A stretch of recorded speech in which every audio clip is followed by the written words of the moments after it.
Alright, sorry about that. I think my cat fucked up my recording. So, alright, we are back with another Linux cast video.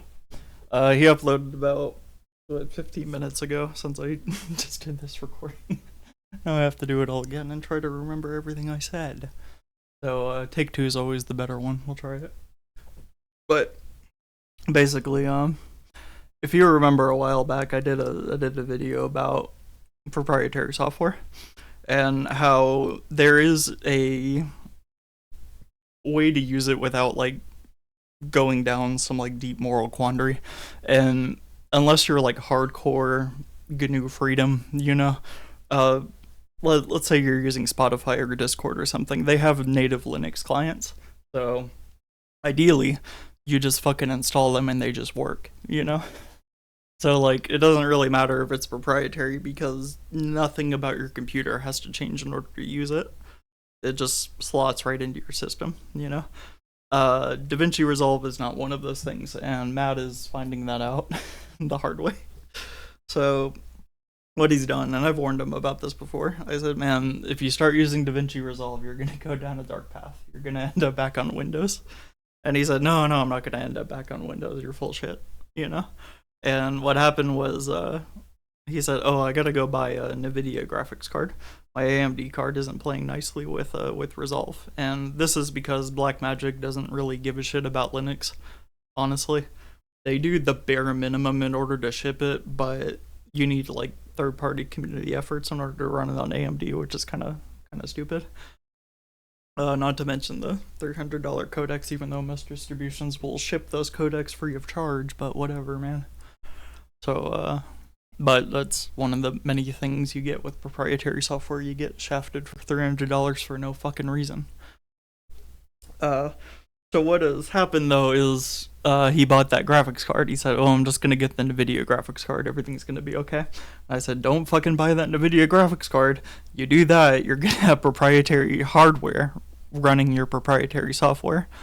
And he's like, I'm like, "You continue on this path, you're gonna end up back on Windows." And he said, no, I'm not gonna end up back on Windows. You're full of shit. And then he installed Windows.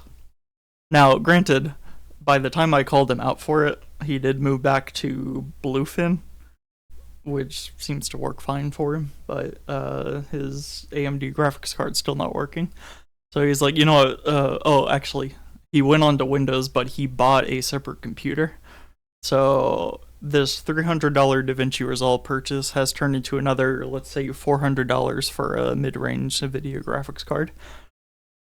Add on another $200 to $400 for that mini PC. I mean, shit, man, you're looking at like a $1,000 investment because you don't know how to use Kdenlive. That's basically what it comes down to.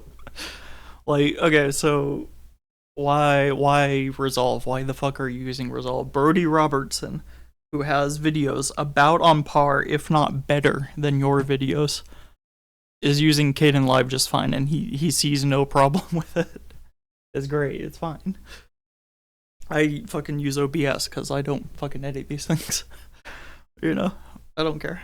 But what has happened though is he's let this proprietary software, this one fucking program, dictate everything about his computer. You know what I mean? Because now he's having problems with OpenSUSE because OpenSUSE explicitly does not very well support NVIDIA very well. And they do the way how they do this is they, at least according to him, they run a different branch of the NVIDIA drivers and they're like 2 versions behind. So DaVinci, however, is very reliant on that latest NVIDIA driver. So if you're running Tumbleweed and you got a NVIDIA card, well, you're getting kind of fucked.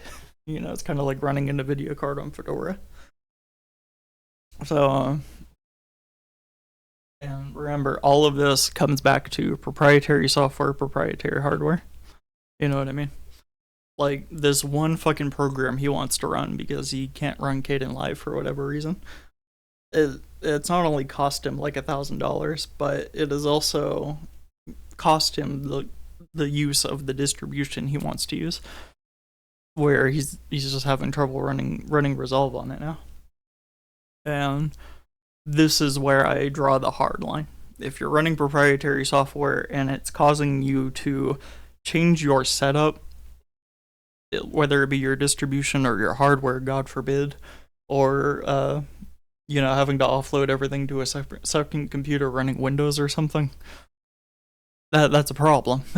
That's obviously a problem, and that's not software anybody should be running on their computer.